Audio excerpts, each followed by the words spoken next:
tá? Na semana passada.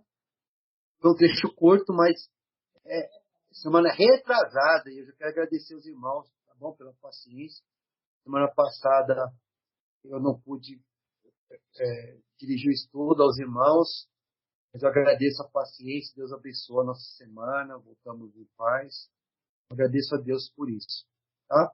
Então, eu vou ler aqui capítulo 2, do 1 ao 7, só para retomar, acho que vocês vão lembrar o que a gente falou. E, é claro, fala das origens, né? Da nossa origem. Então, há muitos mistérios aqui, né? Muitos ensinamentos no livro de Gênesis. Então, tem coisa aqui que não dá para passar batido correndo, né, irmãos?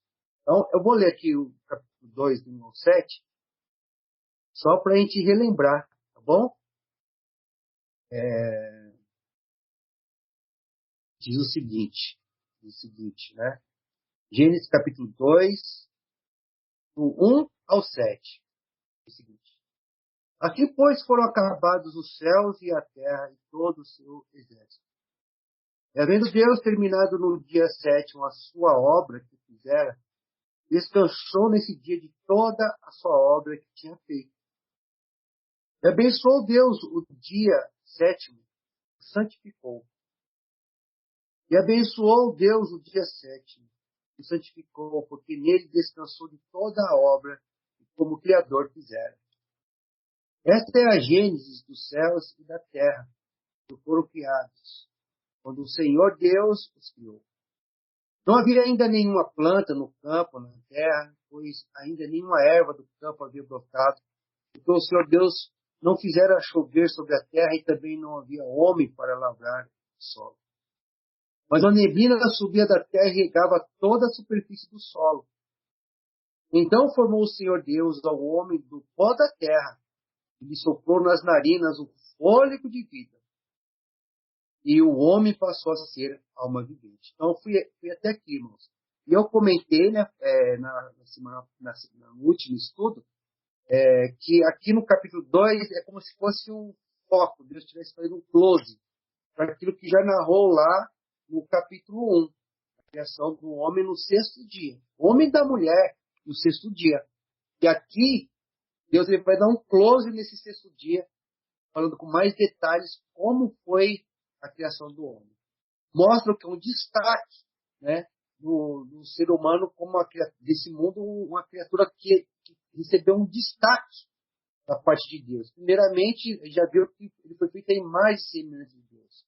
Deus aqui soprou, né, sopro da vida, o fôlego da vida, algumas pessoas falam sopro da vida nas narinas do ser humano. E o homem passou a ser alma vivente. Então, eu procurei, né, conversar com os irmãos um pouco, o que eu entendo por esse alma vivente. Porque não há, irmãos, na Bíblia assim, uma descrição, uma explicação detalhada, uma definição que significaria essa expressão alma vivente. Então, eu tentei colocar para vocês o que eu entendia, né? Na língua, no Novo Testamento, na língua grega, quando é citado esse versículo lá no versículo 15, a palavra usada para alma é psique. E na tradução, eu não sei hebraico, mas eu tenho aqui a Bíblia, o Velho Testamento em grego, né? E os judeus, lá daquela época, traduziram o termo hebraico para o grego e usou a palavra psique, né? O que significa psique no grego? Psique no grego pode significar sopro. Pode significar sopro, psique. Em grego, psique pode significar alma, como a essência da vida. Também pode significar vida. Psique pode significar vida. E psique pode significar pessoa. Bom, então eu entendo, né, passou a ser alma vivente, se a gente usa a palavra psique como de vida, passou a ser vida vivente, eu acho que fica estranho. Né? Alma vivente, o que seria alma? Eu entendo que a alma é justamente isso, irmão. É a subjetividade da pessoa, é a pessoa. É o entendimento, a consciência que a pessoa tem de si. Ele passou a ser uma pessoa que vive. O ser humano passou a ser uma pessoa que vive. Os animais não são pessoas. Eles não têm essa consciência da individualidade, da sua singularidade. E graças a esse sopro de vida de Deus, né, esse entendimento de pessoa, a pessoa, né, esse entendimento do ser, ela é eterno, não se encerra com o corpo, com a morte do corpo. Bom? Então, só para a gente fechar esse assunto aqui, irmão, por enquanto, né, porque é um assunto que é muito profundo, vamos abrir lá em 1 Coríntios, capítulo 15, versículo 45. Tanto que se quer também, fora alma, fora pessoa, fora sopro, em grego, borboleta também. Borboleta, incrível, né? Se quer. Borboleta. Por que borboleta? Porque os antigos, eles consideravam a borboleta como símbolo da eternidade, que ela é uma lagarta e passa a metamorfose e transforma um ser alado. Tanto que a letra psi, psique, e a borboleta é o símbolo da psicologia, né? Por causa dessa referência grega, tá? Então, vamos abrir lá em 1 Coríntios capítulo 15, versículo 45. 1 Coríntios capítulo 15. 1 Coríntios capítulo 15, versículo 45. A Bíblia diz o seguinte: quando o primeiro homem, o primeiro Adão, que é o próprio Adão, e do segundo Adão, que é Jesus Cristo.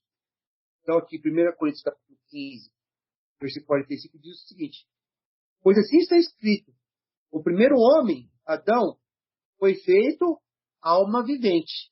Eu interpretei como pessoa que vive, uma pessoa que vive.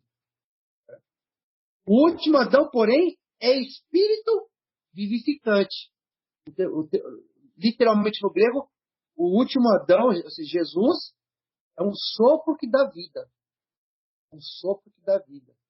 Um espírito vivificante, um sopro de vida. Não é esse sopro físico, mas é um sopro, né? Um sopro de vida, um sopro que dá vida. Jesus, né, é Deus. O primeiro Adão, não. Ele recebia a vida de alguém. Jesus, o último Adão, ele não recebe a vida de ninguém. Dá a vida, ele é o autor da vida. Isso é muito bonito, né, irmãos? A gente não rendeu nossas vidas a um simples homem, mas ao Criador.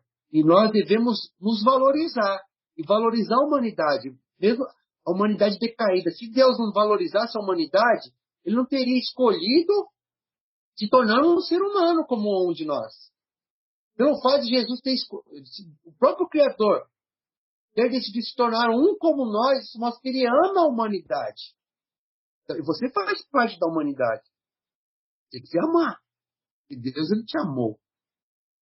Por querer se tornar um ser humano como você. Mas não se esquecer. Ele não recebe a vida. Mas ele dá a vida. Ele é espírito vivificante. Então, dito isso, irmãos, vamos lá agora, capítulo 8, versículo 8 e 9. Bom, 8 e 9. Vou pedir para a Tamires ler para a gente. Capítulo 2, versículo 8 e 9. 8 e 9. Você pode ler, Tamires, por favor, para a gente? Posso sim, irmão. Gênesis capítulo 2, versículo 8 e 9.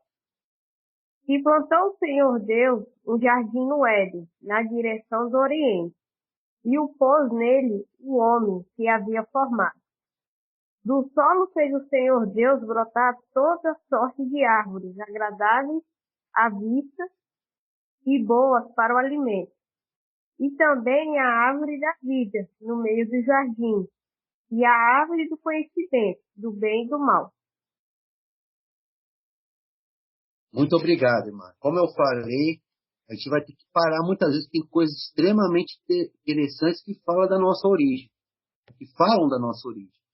Então a Bíblia fala que plantou o Senhor Deus um jardim no Éden. Interessante isso. Porque Deus, ele criou os seres humanos as plantas, né? Os vegetais, muito antes do que o ser humano. Deus, ele criou os vegetais, as plantas, as árvores, no terceiro dia. O homem foi criado no quê? no sexto dia. Mas aqui a Bíblia fala que Deus plantou um jardim no Éden. O que significa isso? Ele já tinha criado os vegetais. Ele já tinha criado as plantas.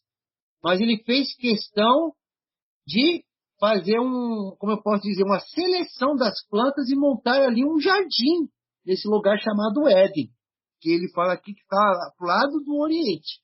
Hoje se perdeu a localização, né? A localização de onde foi esse paraíso. Se perdeu essa localização determinada de onde foi esse paraíso. Mas num determinado espaço ali da terra, Deus fez questão de fazer uma seleção das plantas e plantou ali. Né? Plantou ali um jardim. A Bíblia fala que plantou ali o Senhor um jardim, preparou uma casa, né? um, um local ali controlado com carinho para que o ser humano habitasse. Isso é muito importante, irmão. Isso é muito interessante. As pessoas falam assim, eu amo a natureza. Irmãos, a natureza é bela e toda a criação, ela mostra os aspectos do Criador. Mas a gente não pode esquecer que, atualmente, a natureza está decaída. Então a gente não pode idealizar demais também. Entra numa mata fechada para você ver. Tem cobra, tem pernilongo, tem escorpião. Tem coisa muito bonita. Eu prefiro, irmãos, andar num jardim botânico. Eu prefiro andar num jardim. Por quê? Porque ali eu encontro os benefícios da natureza, mas uma natureza controlada, tá? Um paisagismo, tá? Um paisagismo. Então, quando a gente fala, quando vê que Deus ele plantou um jardim, não era essa natureza selvagem que a gente conhece hoje. Bom, casa que o pecado entrou no mundo. Um local assim controlado por Deus e agradável. Dizem até aqui na nota de rodapé que a própria palavra Éden significa delícias, tá bom? Mas só que Deus, quando ele fala que plantou, Deus é espírito, né? Deus ele não estava ali com o corpo físico ali, pegando uma enxada ali, cavando um buraco e plantando as plantas, não. O versículo 9 fala como ele plantou. E todas as árvores que ele já tinha criado, versículo 9, no solo fez o Senhor Deus brotar toda a sorte de árvores agradáveis à vista. Então, a primeira classe de árvores que Deus permitiu que brotasse, árvores agradáveis à vista. Então, você vê que Deus ele tem uma preocupação também com a estética. A gente não tem que se pautar apenas pela estética, irmãos, tá bom? Mas a estética ela tem um papel que ajuda, pode trazer benefícios ou malefícios aos seres humanos. Sabe aquela pintura lá da Capela Sistina, da criação do homem, Adão, lá com Michelangelo? Os cientistas fizeram um experimento com pessoas que tinham problema de hipertensão, problemas de pressão alta. E colocaram as pessoas só para ir lá e contemplasse aquela pintura. Eles perceberam que, enquanto eles contemplavam aquilo, era tão bela aquela pintura que a pressão sanguínea deles diminuía. Então, uma coisa é você estiver num local, irmãos, que é limpo, que está bem pintado, né? Está cuidado. Outra coisa é se estiver num lugar que é descuidado. Você pode ver o drogado, gente da criminalidade. Eles gostam de ficar em lugar arrumadinho, bonito, iluminado, ou lugar escuro, cheio de lixo. Então, a estética, ela pode revelar aspectos da alma de uma pessoa também. A gente não tem que se pautar só para isso, só para o exterior, né? Mas a questão estética, ela tem uma certa importância, assim. Deus, ele fez, agora, muito mais bonito, se quando a gente vê, assim, as coisas da criação de Deus, né? Uma vez essa viagem que eu fiz com a Janaína, tudo que a gente vê de bonito, faz a gente pensar no Criador, irmão. A gente foi num mirante, na cidade de Caconde, e as cores que tinham lá, irmãos, era uma tonalidade de azul, de verde aqua, que combinava. Eu falei, amor, aqui não parece nem que é real, parece que foi pintado assim, parece uma pintura. E é de Deus. Aí eu falei para ela assim, se no mundo onde entrou o pecado já é tão bonito assim, imagine como vai ser na glória. Imagine como vai ser na glória. Então, quando a gente viu aquela grandeza ali, a gente pensou em Deus. Pensou em Deus. Agora imagina ali nos primórdios, onde não tinha entrado pecado no mundo, onde a terra não tinha sido degradada. E as árvores que existiam na terra. Então, a primeira classe de árvores que Deus criou eram árvores agradáveis à vista. Então, era um lugar, irmãos, que era bonito de se ver. Tá? E boas para alimento. Então, tinham duas classes. Tinha árvores que tinham só uma função estética e outras que tinham uma função estética, porém também de alimento. Nem todas eram árvores para se comer. Tá? Nem todas eram árvores para se comer. Mas tinham uma função estética. Tá? E tinha as árvores que era para comer. Tá? E também a árvore da vida, que era para comer. E por que a árvore da vida? Porque era uma árvore que você comia o fruto, ela produzia o quê? Vida, saúde. Bom, vida e saúde. Hoje em dia não tem esse pessoal natureba que fica procurando sempre as melhores comidas, os grãos, né? As melhores verduras para produzir saúde. As pessoas quebram cabeça, né? Sem agrotóxico e tal, produzem saúde, irmãos, mas não garante a vida eterna. Agora imagine se Deus tivesse desse acesso para a gente, uma árvore que você comeria, além de ter um gosto bom, ela ia regenerar a sua saúde, irmãos, e te propiciar a vida eterna. Tudo que a gente ia querer, né? Era tudo que a gente ia querer. Mas essa árvore foi tirada da humanidade. A árvore foi tirada da humanidade. Tá? E também a árvore do conhecimento do bem e do mal. Aí, irmão, por que Deus fez isso? A árvore do conhecimento do bem e do mal. Ó, irmãos, mas o que a Bíblia diz? Tá bom? A Bíblia diz o seguinte, ó, versículo 31 do capítulo 1. Versículo 31 do capítulo 1. Viu Deus tudo quanto fizera, e eis que era muito bom. Tudo que Deus fez foi muito bom, inclusive a árvore do conhecimento do bem e do mal. Como assim, irmão? Ela era boa? Sim, boa para se ver.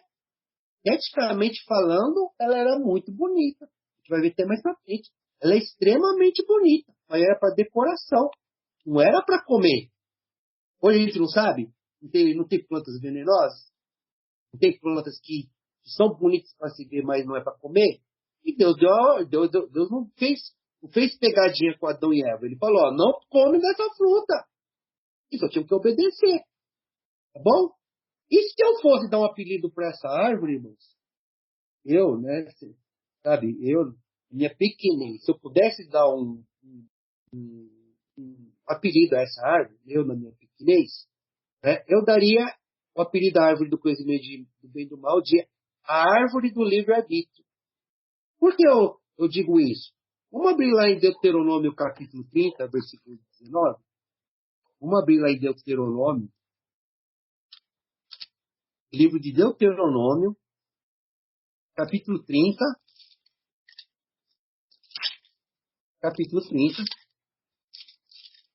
versículo 19 ao 20. Deuteronômio, capítulo 30, versículo 19 ao versículo 20. Diz o seguinte: Deus falando com o povo de Israel: os céus e a terra tomam hoje por testemunhas contra ti, que te propus a vida e a morte, a bênção e a maldição.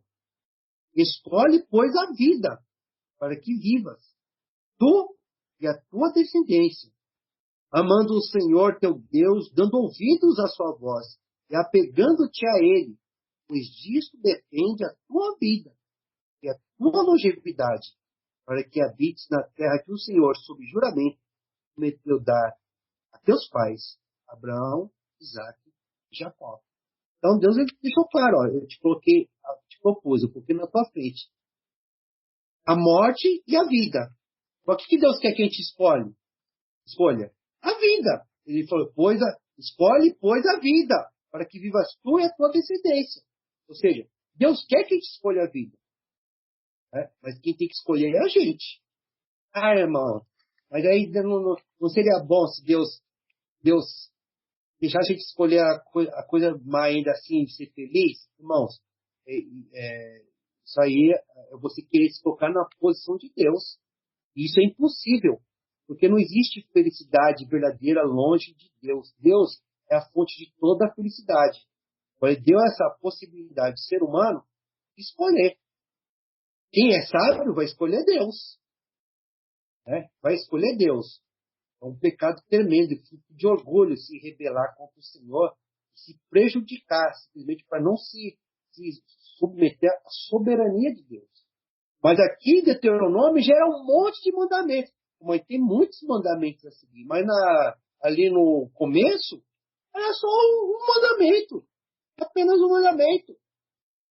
Não coma da árvore do conhecimento do bem e do mal. Não tinha outro tipo de tentação.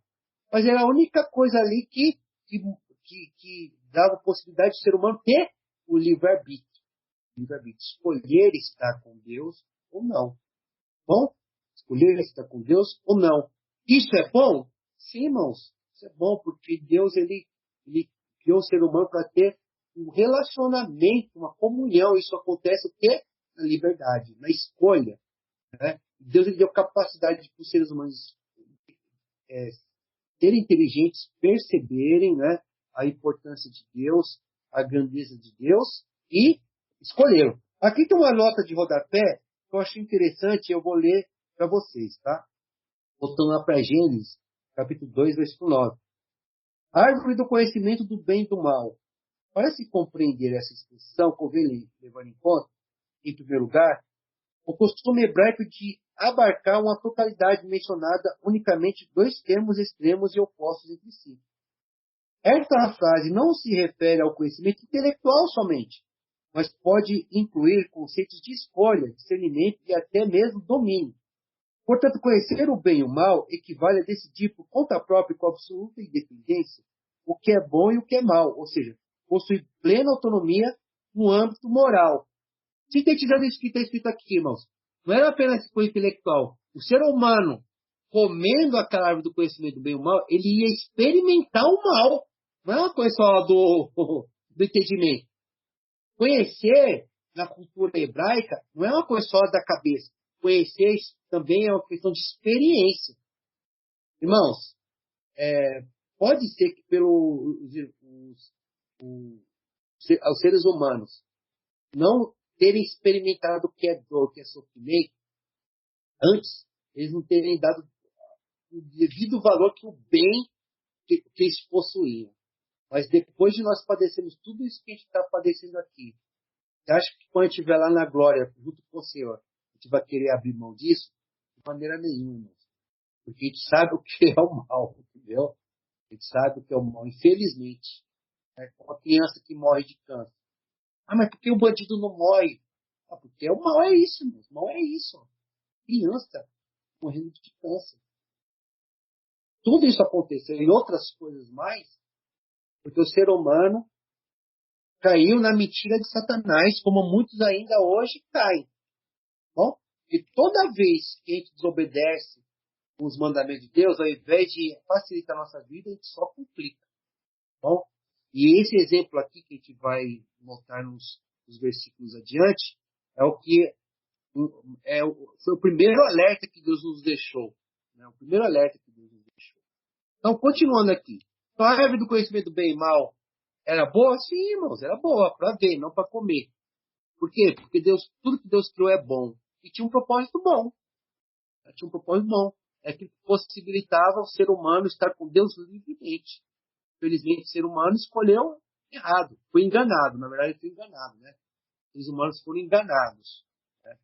Mas Deus ele ainda mostrou a sua misericórdia ao ser humano, dando a possibilidade da restauração, né? de voltar um dia estar habitando com Deus por meio do sacrifício de Jesus Cristo. Tá? Agora, tem algo interessante aqui do versículo 10 ao versículo 15. Versículo 10 ao versículo 15. Irmã Lia, dá para você ler para a gente? Versículo 10 ao versículo do 10 ao 15? Assim, Por favor, irmã.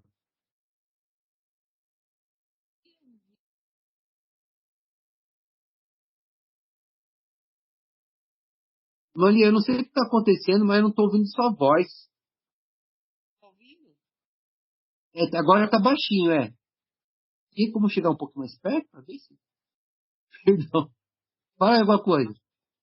Acho que agora melhorou. Tava bem baixinho. Aumenta mais um pouquinho. Tá melhorando. Tá Tô ouvindo agora. tá no último. Vai lá, irmã. Saía rio do Éden para regar o jardim. Dali, repartiu 4 braços. Ele chama é o que rodeia a terra de Aouro. Essa terra é boa. E velho e a pedra de ouro. O segundo rio chama-se é o que se terra de fogo. O terceiro rio é Tigre, é o que corre pelo oriente da. O quarto é o Eufrates, pois o Senhor Deus e o colocou a o cultivar e o guardar. Obrigado, irmã. Obrigado, viu? Muito obrigado pela leitura. Então vamos analisar aqui algumas coisas que eu acho interessante, irmãos. Aqui, ó. Isso aí é um rio do Éden. Então, do Éden, isso aí é um rio para regar o jardim. Então, esse rio, né, tinha nascente no Éden e regava, né, o jardim. E dali se dividia, repartido em quatro braços.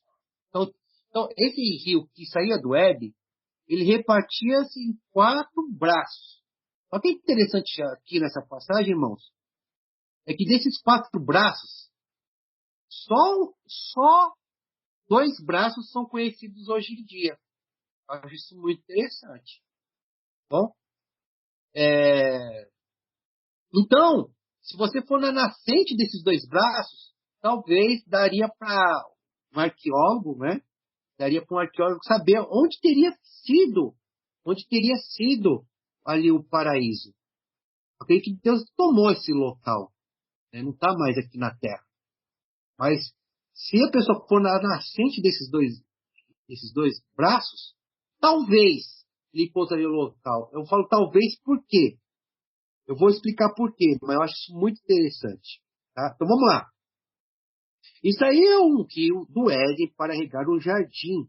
Dele se dividia repartido em 4 braços. Versículo 11. O primeiro chama-se Pison. É o que rodeia a terra de Avilá. Ouro, onde há ouro. Então, esse Pison aqui a gente já não conhece hoje em dia. Mas Moisés tinha uma ideia de onde ficava. Porque ele fala assim, onde há ouro. Ele não colocou assim, onde tinha ouro, mas fala onde há ouro. Então ele fala assim que naquele local onde corria esse braço do rio, que saía do Éden, tem ouro. Ainda no dia de Moisés. Então, se as pessoas localizarem onde corria esse rio, não sei se corre mais, mas aqui tem uma informação bíblica, e muitas vezes as informações bíblicas só vêm sendo confirmadas com o correr dos anos, pode ter certeza que naquela região tem ouro. E fala o seguinte, o ouro dessa terra é bom. Moisés que escreveu esse livro, ele está falando não está falando era, No tempo de Moisés, ainda tinha ouro naquela região. O ouro dessa terra é bom. Também se encontram lá, né?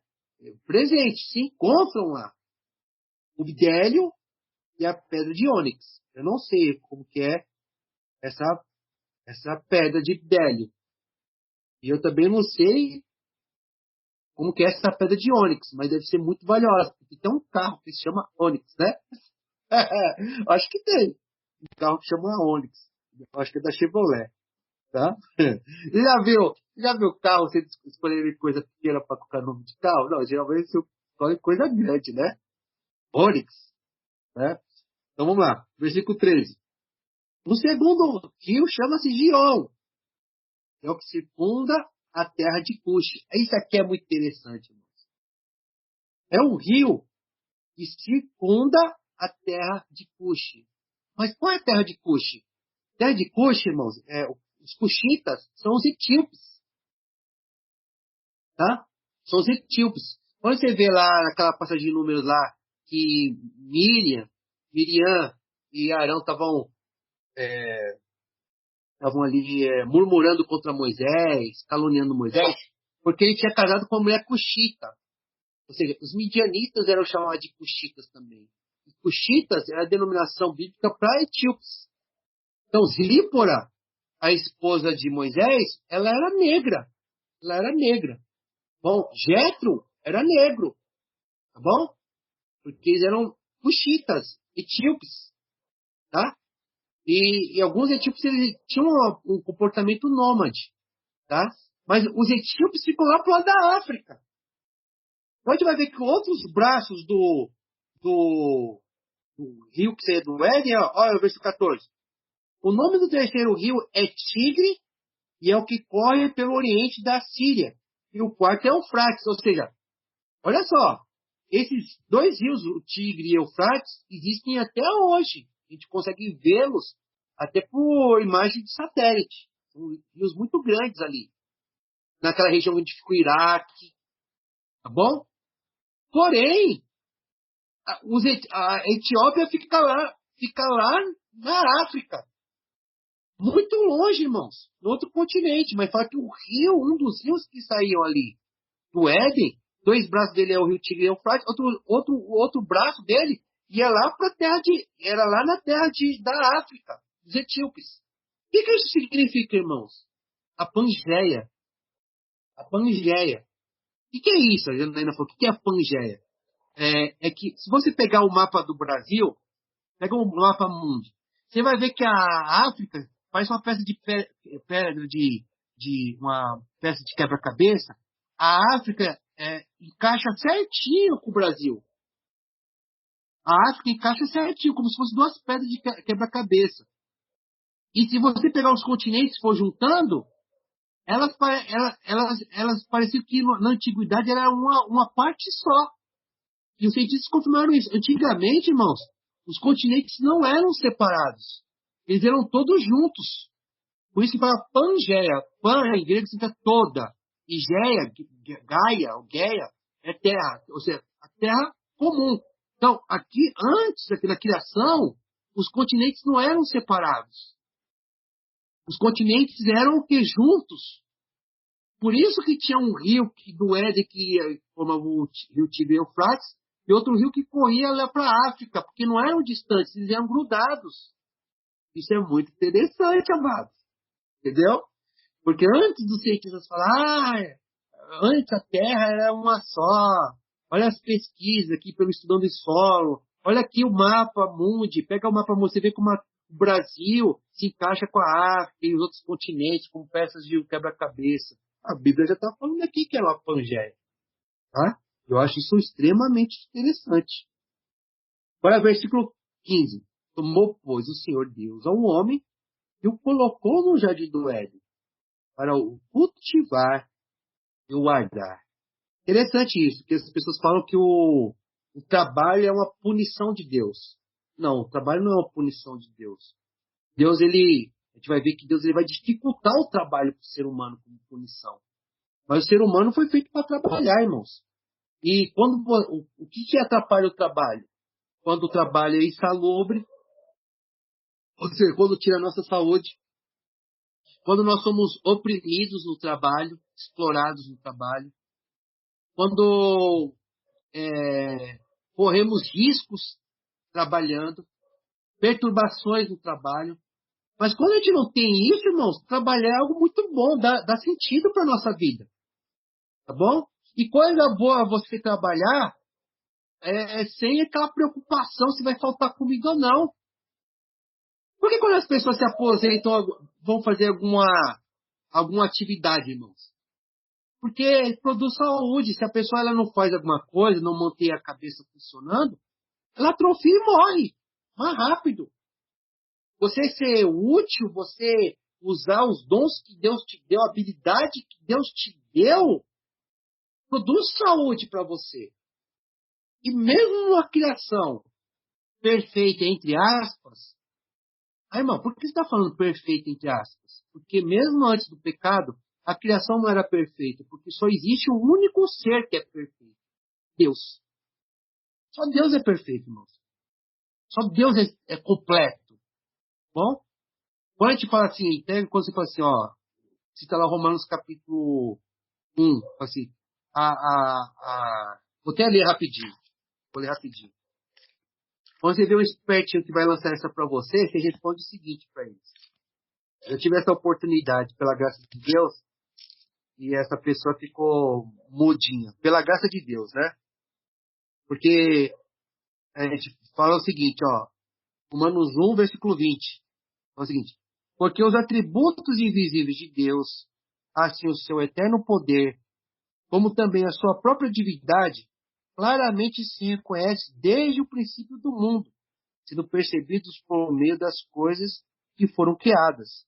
Tais homens são, por isso, indesculpáveis. Então, a Bíblia está falando que os seres humanos são indesculpáveis no dia do juízo final, se não servir a Deus. Por quê? Se você observar a ordem do universo, as coisas criadas por Deus, você vai entender que isso foi criado por uma mente inteligente.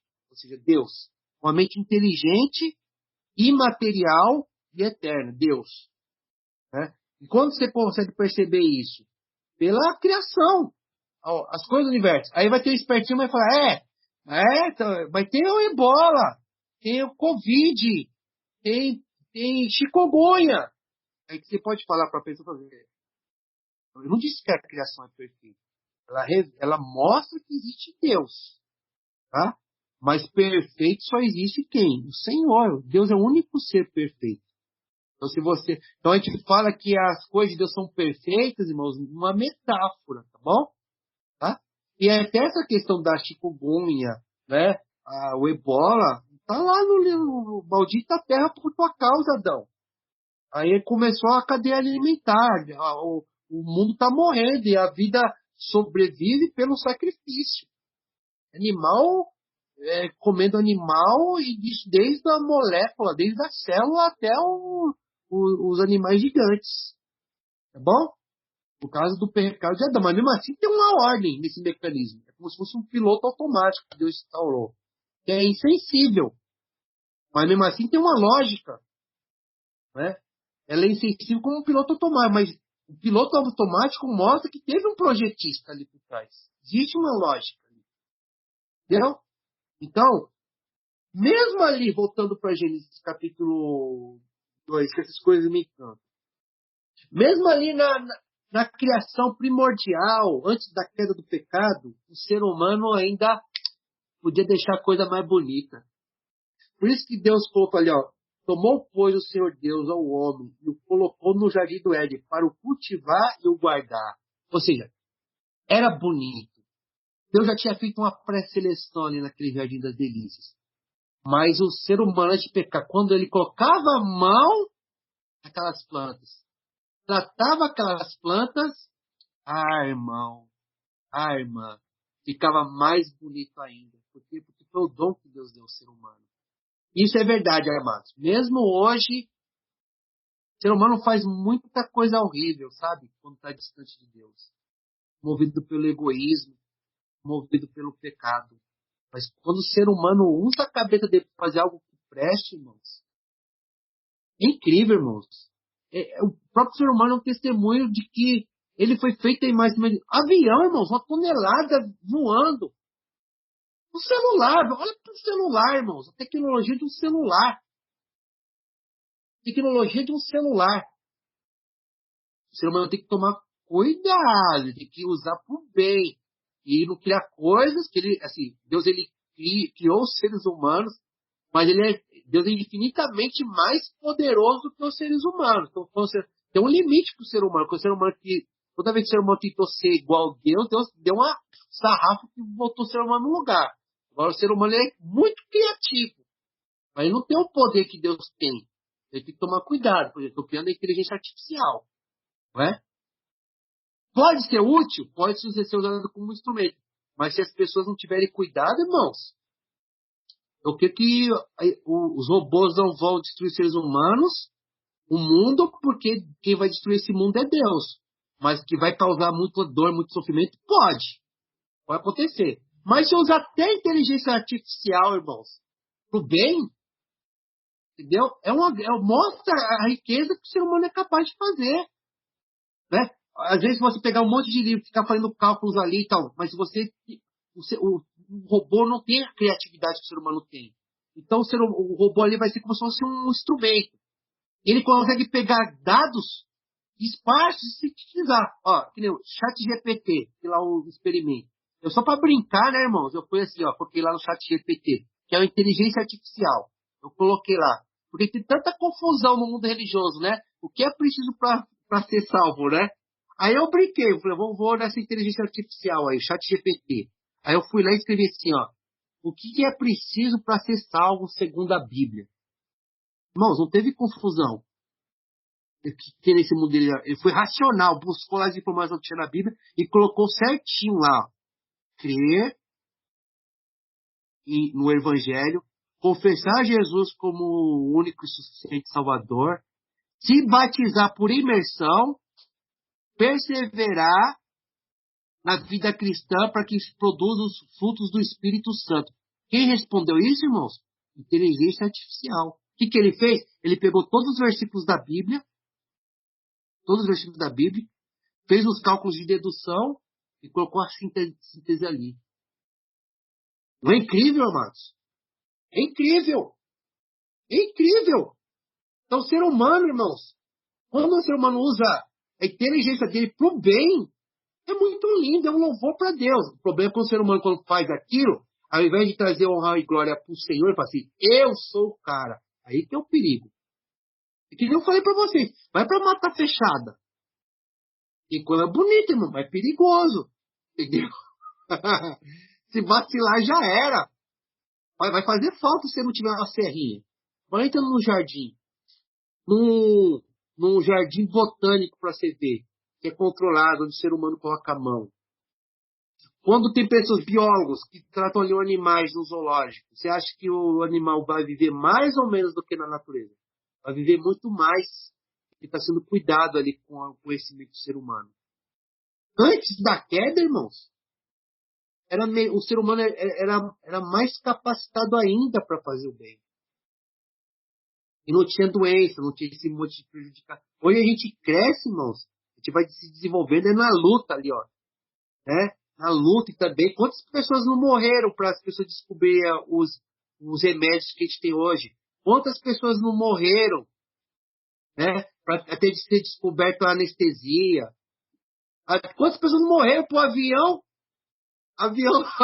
funcionar? Entendeu? Mas na antiguidade, ali não, no início não. O ser humano tinha eternidade ali, ó, para treinar processos, para usar a criatividade dele. Então, era um trabalho que dignificava o homem. Então, irmãos, Deus já te deu dons. E quando você pega um bom profissional e faz bem seu serviço, eu costumo louvar a Deus. Faço para a pessoa, Deus te abençoe, viu? E quando eu falo, Senhor, glória a Deus que o Senhor me permitiu que eu encontrasse um bom médico. Glória a Deus, Senhor, que esse semestre eu tive um ótimo professor, não uma pessoa que finge ser. Oh, meu Deus, obrigado por ter encontrado um bom mecânico. Oh, Pai eterno, glória a Deus por ter encontrado um bom pedreiro. Agora vai pegar um mal acabado para você ver. Né? Afeta a nossa fé, irmãos. Você arruma o carro lá e quebra, o cara te colocou peça mal errada e depois você tem que ir lá e cobra mais caro. Então, Então, se aprimore na área que Deus te colocou, para você ser o melhor do que você era ontem. Mas muito mais do que você trazer honra e glória para si, que o seu trabalho, que o conhecimento que você alcançou, e o conhecimento é muito mais do que intelectual, mas também experiência, seja para a honra e glória de Deus. Porque o livro de Provérbios fala que você, o sustento, o dinheiro, o prestígio vai ser consequência. Porque você coloca Deus em primeiro lugar. Quando você coloca você em primeiro lugar, a gente vai ver o que vai acontecer lá na Torre de Babel. Tá bom, amados? Traz prejuízo para os seres humanos. É que nem lá o Titanic, né? O barco mais seguro que tinha sido criado até então. E o cara, na presunção, falou assim: nem Deus afunda o Titanic. Você sabe o que aconteceu, né? Uma das maiores tragédias da humanidade. Então, assim, quer que Deus abençoe sua obra? Usa para o pecado. Entenda que Deus te deu a inteligência, Deus te deu a saúde, Deus te deu o corpo. Entendeu? A força para você lutar. Então, o seu trabalho tem que ser para a honra e glória de Deus. E quando você faz coisas para a honra e glória de Deus, o seu trabalho te abençoa. Porque Deus ele não precisa da sua bênção. Deus ele é perfeito. Você dá honra e glória a Deus, fazendo o seu melhor, ele vai ser abençoado. Você e a humanidade, as pessoas que estão em volta de você. Glória a Deus por isso. Tomou, pois, o Senhor Deus ao homem e o colocou no jardim do Éden para o cultivar e o guardar. Quando a gente faz algo, irmãos, que capta a nossa atenção, que nos dá prazer, às vezes você quer continuar, mas o corpo não aguenta, porque o corpo não aguenta, você está com sono, mas se pudesse, perdia o sono. Não, eu tenho que dormir, porque senão eu não vou conseguir no dia. Eu continuo. Não dá para fazer uma Mona Lisa num dia só. Deixa que eu continuo amanhã, depois, tal. Aí você vai lidando com a ansiedade. Mas quando você tem energia, você está com saúde, irmãos, trabalhar é uma coisa boa. Tá bom? Uma coisa boa. Tá? Irmãos, o mundo é tão maravilhoso. Tem gente que é triste, né? Quando o Satanás engana as pessoas e fecha a vida das pessoas em vícios. E a vida da pessoa fica naquilo. Aí quando a pessoa perde aquilo, acabou a vida dela. Irmão, mas tem tantas coisas para aprender, irmãos, tantas coisas boas para fazer, que a vida do ser humano é curta aqui na Terra. Curta. Então, assim, se Deus permitir que eu me aposente, eu não vou ficar parado. Eu vou fazer, vou trabalhar, mas em áreas que eu não vou ter mais aquela preocupação com aquele negócio de ganhar o pão, né? As coisas básicas, mas eu vou exercitar minha inteligência, minha capacidade, irmãos. Deus me deu. Se Deus permitir, é claro. Agora, viver uma vida de preguiçoso, irmãos, isso não existe. Lembra aquele lá em Lucas? Do homem rico lá, que ele já tinha muito, mas teve uma história que falou assim, ele quebrou o celeiro dele, construiu outros mais para juntar para ficar só na rede. Agora eu posso me deleitar. Não preciso mais me preocupar por trabalhar com nada. Aí Deus falou, louco, essa noite eu vou pedir tua alma. E o que você juntou? Para quem vai ficar, hein? Então, aí isso fica um alerta pra gente. Se você quiser viver uma vida de preguiçoso, sua vida está com os dias contados, hein? E Jesus, ele mostrou isso na parábola lá da figueira lá. Se não me engano, a figueira, né? Que tava lá, tinha uma figueira, aí não produzia fruto. Aí o dono da livraria falou, eu vou cortar essa figueira, não produz fruto. Aí o servo, que representa os anjos, né? O Senhor falou assim, não, eu vou colocar adubo em volta, eu vou investir aqui. Espera por mais um ano, senão aí pode cortar. Então Deus investe na gente para que a gente trabalhe, produza os frutos do Espírito Santo, para abençoar a vida dos outros e a nossa vida também, irmão, porque amar o próximo como a ti mesmo. Se você não se ama, como é que você vai amar os outros? Você cuidar de você dá trabalho. As primeiras coisas que as pessoas fazem quando perdem a esperança em Deus e na vida, deixa escovar os dentes, não corta mais o cabelo, não faz mais a barba, não toma banho. Entendeu? Não é? A gente não tem que ficar com ele na busca só pelas coisas que vão pensar que é passageiro, mas Deus não quer que você viva como como uma pessoa que desistiu da vida. Você tem que se cuidar. Alimentação, hábitos saudáveis. Para quê? Para que sua vida seja abençoada, você abençoe a vida dos outros. O preguiçoso não vai querer isso, não. Né? Vai querer facilidade. Para você cuidar de si mesmo, vai ter problema? Vai, irmãos. Às vezes tem um problema na família, uma dificuldade ali, uma ingratidão, uma facada nas costas, né? Que às vezes você, não tô com vontade de comer bem, não. Ah, não dá vontade de tomar banho, ou de escovar os dentes, ou fazer seus exercícios físicos. Repreende em nome de Jesus. Não dá para correr na quinta marcha, quarta. Coloca uma marcha lenta, mais forte, mas faz o mínimo, o básico. Mas faça. Trabalhe. Porque a nossa felicidade está no quê? Ter propósito, trabalhar, se preocupar com o processo. A gente já vê aqui, ó, no início. O ser humano ele foi colocado para cultivar, né? E guardar. Ou seja, fazer crescer e proteger. Cultivar é o quê? Fazer crescer. E guardar é o quê? É proteger.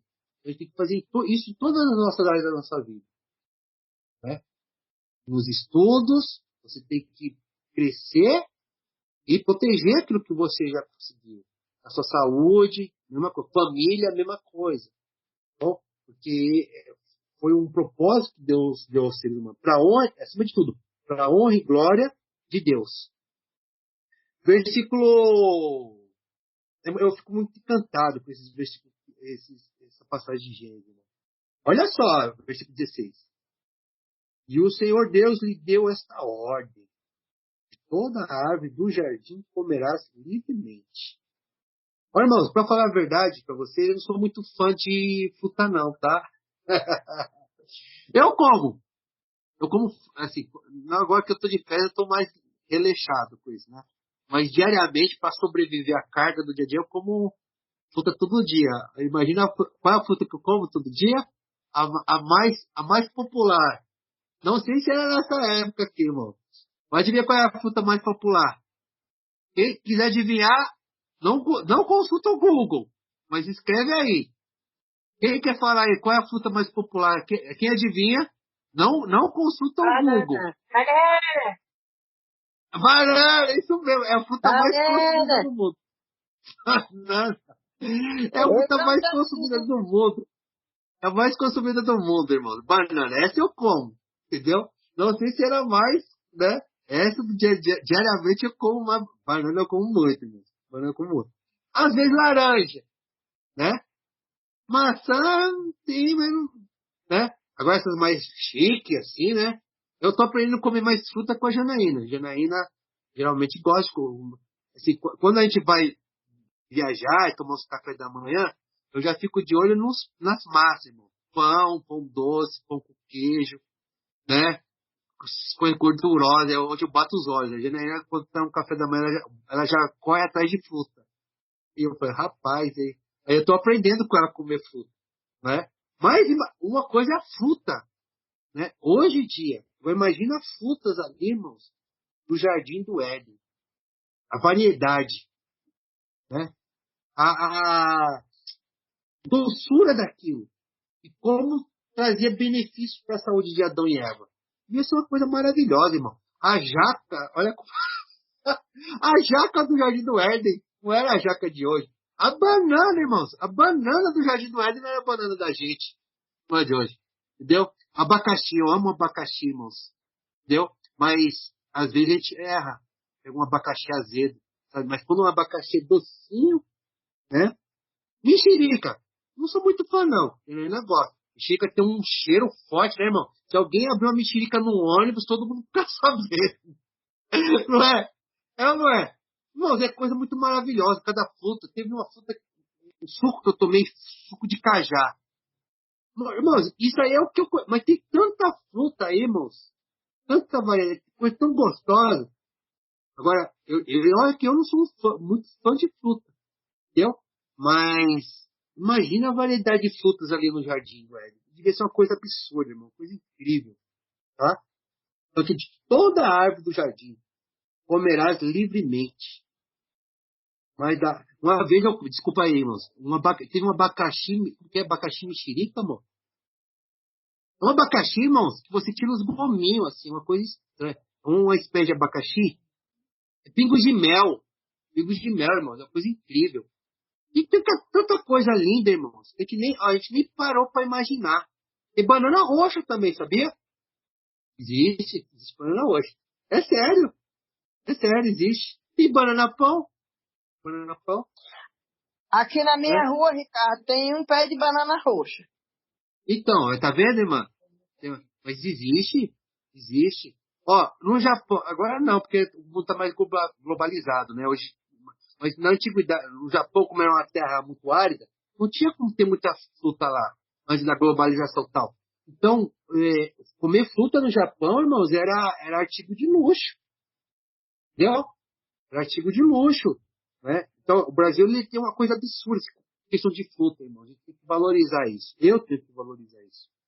Então, de toda a árvore do jardim comerás livremente, mas da árvore do conhecimento do bem e do mal não comerás, porque no dia em que dela comeres, certamente morrerás. Então, Deus não fez pegadinha com Adão e Eva. E digo mais, irmãos.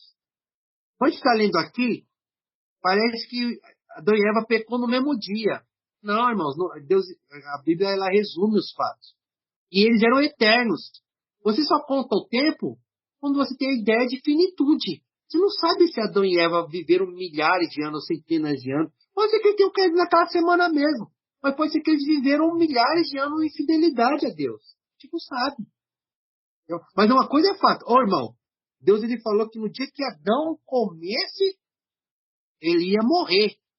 Mas depois que ele morreu, depois que ele comeu a fruta, ele ainda viveu 930 anos. Irmãos, você já viu uma planta, quando você corta um galho e tira o galho da planta, ela perdeu a vida ali. Mas a folha dela já murcha na hora? Não. Ela já fica seca a folha na hora? Não. Ela já está morta, mas o processo de morte vai demorando. E Adão demorou mais tempo do que isso. Que nós. Irmão, por que ele não vive em 930 anos? Primeiro, porque Deus já decretou isso depois daquela catástrofe ali do dilúvio. Ele falou que não vai viver mais do que 120. Mas mesmo assim, imagina uma cópia. Você pega uma foto e tira uma cópia. Beleza, aí você pega essa cópia. Aí você tira uma cópia da cópia. A cópia da cópia vai ficar inferior à cópia. Aí você tira uma cópia da cópia da cópia. Vai ficar inferior. Se você for fazendo isso vai chegar uma hora que a foto vai se apagar, irmãos. Faça essa experiência. Se você fazer uma experiência dessa, é o que está acontecendo com a humanidade. Estava acontecendo com a humanidade. Estava. Mas Jesus fez, graças à vitória de Cristo, está sendo feito um caminho inverso. Por que você ainda não sente os efeitos da vitória de Cristo? Porque o ser humano não sentiu o efeito da morte de imediato. É como fazer um cavalo de... Não dá para fazer um cavalo de pau no transatlântico.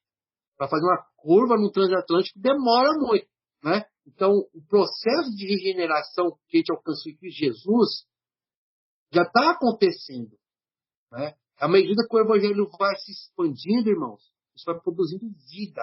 Isso vai se completar onde? Na volta do Senhor e Salvador Jesus Cristo.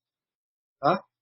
Então, assim, se Jesus não tivesse amado a humanidade, não oferecido sacrifício, o destino de todo o universo seria a morte, pronto, acabou. Vai ter a morte do universo, que a Bíblia fala, mas vai ter a ressurreição do corpo e de um novo céu e a nova terra. Graças a Deus por isso. Graças ao Senhor Jesus Cristo, que amou a humanidade. Tá bom? Então é isso, amados. Eu agradeço a paciência de vocês. Eu fico encantado com esse texto de Gênesis. Tinha muito mais coisas para falar, né? Mas vamos deixar para comentar mais coisas nos trechos da semana que vem. Tá bom? Então, alguém tem algum pedido de oração, avisos, agradecimentos? Fique à vontade, viu? Alguém gostaria? Ricardo, eu agradeço pelo estudo.